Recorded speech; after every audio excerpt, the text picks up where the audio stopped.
que vous vous entendez par mission régalienne? Votre mission régalienne? C'est une mission consacrée. Et ce jour-là, vous aviez une mission régalienne à aller au stade?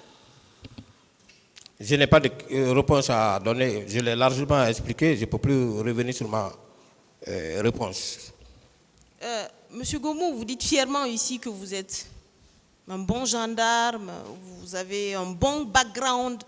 Mais ce que vous dites en même temps ne fait pas rêver, hein, parce que ceux qui vous regardent aujourd'hui, tous ceux qui suivent ce procès, ont envie d'entendre des choses qui sont peut-être différentes. Quand vous dites que vous auriez préféré ne même pas aller au stade, ça veut dire que vous n'avez aucun engagement pour sauver une âme humaine guinéenne. Ça sert à quoi finalement d'être un gendarme? Je l'ai toujours fait. Hein. J'ai toujours sauvé. Vous avez sauvé où et quand? Vous avez sauvé où et quand? J'ai sauvé ici et pendant... J'ai pas compris, monsieur. Vous avez dit vous avez sauvé où et quand? Ou bien? Oui, vous avez sauvé où et quand, oui. Voilà. Où et à l'intérieur. Au stade du 28 septembre. Ce jour-là, quand vous avez quitté le stade, vous avez appelé les secours, vous avez appelé la Croix-Rouge, vous avez appelé les hôpitaux, vous avez cherché à vous renseigner? Mais ça, madame, ça ne relève pas de ma compétence. Moi, je suis quelqu'un... Ça ne relève pas de votre âme charitable, monsieur Gomu? Ça ne relève pas de ma compétence. Ça ne relève pas de votre âme charitable, monsieur Gomu? Ce n'est pas moi. C'est une question de compétence. Être un être humain, c'est une compétence. Et un être humain n'a pas de sentiment, vous n'avez pas de cœur, monsieur Gomu? Je peux parler, oui, madame? Vous n'avez pas d'état d'âme, vous ne vous souciez pas de ce qui peut arriver à vos compatriotes? Je dis, je ne suis pas un homme de zèle. Un homme de? De zèle. Sauver des vies, c'est du zèle, monsieur? Non, parce que vous dites, vous n'avez pas appelé la Croix-Rouge. Vous avez quelle qualité pour appeler la Croix-Rouge? Ça fait quelle qualité?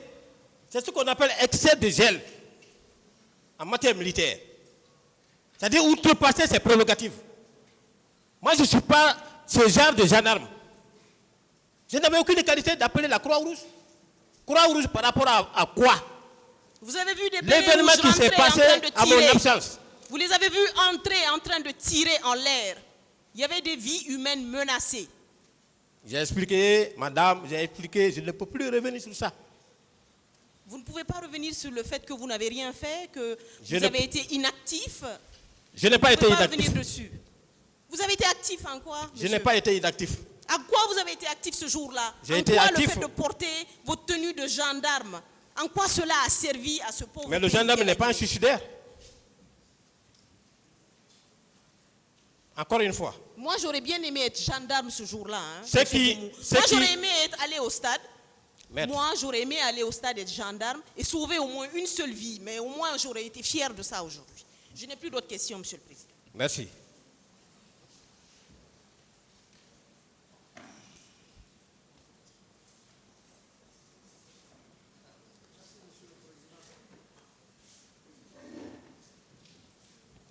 Merci, monsieur le Président. Merci, honorables assesseurs. Monsieur Goumou. Oui, maître. Je vais vous appeler mon colonel. Hein? Comme vous voulez. Très bien. Bon. Nous allons commencer par la commission d'enquête internationale. Est-ce que vous avez été entendu par la commission d'enquête internationale? Le micro. Faites un effort.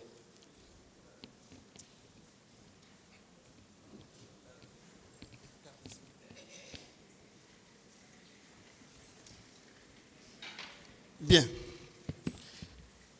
Mon colonel, est-ce que vous avez été entendu par la commission d'enquête internationale? Je ne me rappelle pas.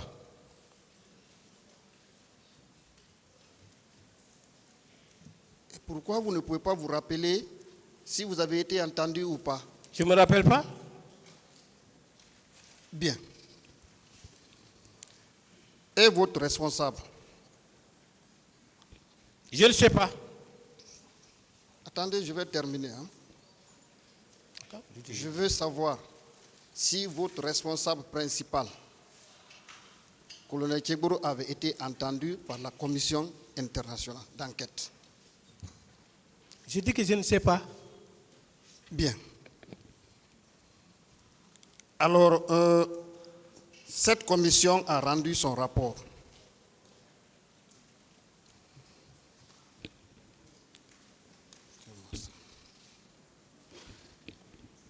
Dans son rapport, au niveau de la page 50, au paragraphe 237, la commission dit ceci.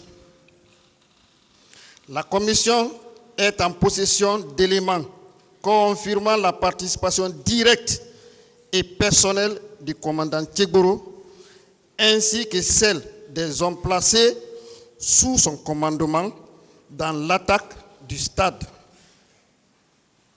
Qu'en dites-vous? Je n'ai jamais vu ce rapport. Il n'a jamais été lu à ma présence. Je ne peux vous parler de son contenu. Bien. Alors, la commission continue. Ce qui place cette unité au centre de l'attaque organisée et coordonnée contre les manifestants civils. La commission place votre service au centre qui a eu à organiser et à coordonner les attaques. Qu'en dites-vous? C'est un rapport. C'est ce que je dis que moi, je n'ai connaissance. Je n'ai pas connaissance de ce rapport. Je ne peux pas vous parler de ce rapport. Je n'ai jamais vu les gens qui ont rédigé ce rapport. Bien. Voilà. Mais je vous informe que votre supérieur hiérarchique, colonel Tchegboro, est passé devant cette commission. Qu'en dites-vous? Je n'en sais rien. Bien. Et voici ce que la commission dit. Toujours, nous sommes à la page 50, dernier paragraphe, donc numéro 239. Il est dit ceci. Le commandant Tchegboro a déclaré à la commission qu'il était entré dans le stade avec seulement 2 de ses subordonnés.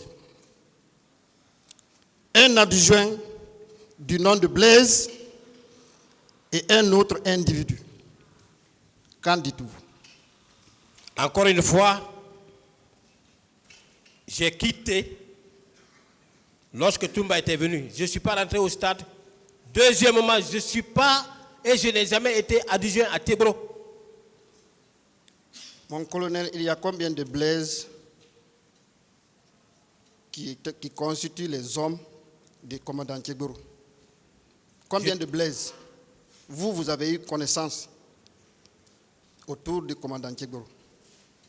Le colonel Tchegboro, je veux dire. Je ne peux plus revenir à ma réponse par rapport à cette question. Je l'ai largement expliqué.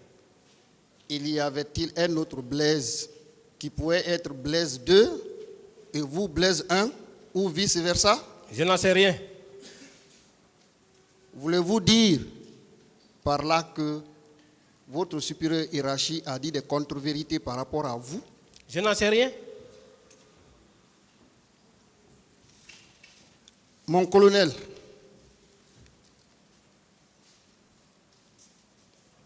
M. Tchegboro a été formel et il a dit des choses qui sont consignées. Vous êtes un procureur. Vous connaissez ce qu'on appelle des preuves. Qu'en dites-vous de cette déclaration de votre supérieur hiérarchique? Il s'est trompé? Je n'ai pas de commentaire à faire par rapport à ce rapport. Je n'ai jamais pris contact avec les rédacteurs de ce rapport, mais en ce que je cherche, le colonel Tchegboro est passé à la barre ici, devant tout le monde, dans sa déclaration. Je n'ai jamais entendu lui dire que Blaise est mon adjoint. Je suis rentré au stade avec Blaise. Non. Maintenant, il appartient à ceux-là qui ont rédigé ce rapport de justifier. Mais moi, ce qu'il a dit ici, je m'attelle à ça. Il n'a jamais dit ça. Voilà.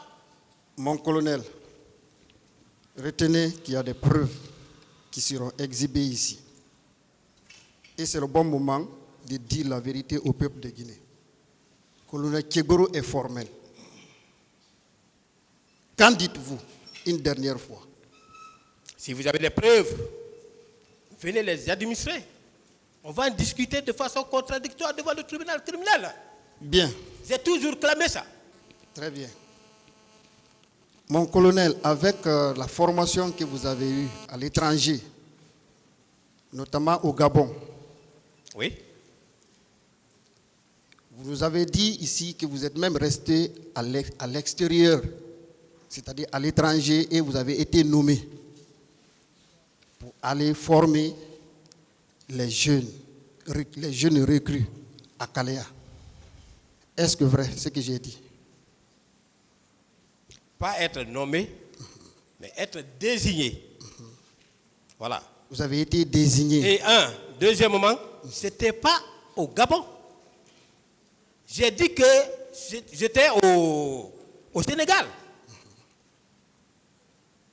Le chef d'état-major de la gendarmerie à l'époque, général de brigade, Jacques Touré, a publié une liste dans laquelle, je pense que même vous disposez, datée le 27 juin. Le 27 juin 2008. Alors que le 27 juin 2008, je n'étais pas encore en Guinée, j'étais sur les bancs. C'est ce qui m'a poussé à vous fournir mon diplôme obtenu pour que vous puissiez voir dedans la date qui est mentionnée là et comparer à la date de la publication des choses. Ça, c'est un. Deuxièmement, quand je suis venu, je me suis présenté, eh bien, le chef d'état-major adjoint a fait une liste additive pour dire que, comme tu es bien formé, va former les recrues de Kalea. Ça, c'était en 2008. 2008, autant des actes Touré, autant de Lansana Conté. Bien. Cette expérience que vous avez démontrée en 2008 Oui. ne vous a-t-elle pas conduit à être encore désigné pour aller former à nouveau les recrues Non. au temps de CNDD? Non. Vous savez, maître, je suis quelqu'un de principe. C'est pour éviter des trucs comme ça. Vous comprenez? Moi, là où on me désigne, là où on me désigne pour y aller, je vais. Même si les gens disent que on m'a muté à Koubia, complément d'effectif. Mes amis sont venus me dire, ah non, il ne faut pas aller. J'ai dit, je dois aller. Depuis la formation commune de base, on m'a dit qu'il n'y a pas de volontariat dans l'armée. Moi, je suis mon destin. Là où on me désigne, là où le chef, c'est lui qui sait pourquoi il m'envoie. Donc, si on ne m'envoie pas à nouveau là-bas, je ne peux pas aller.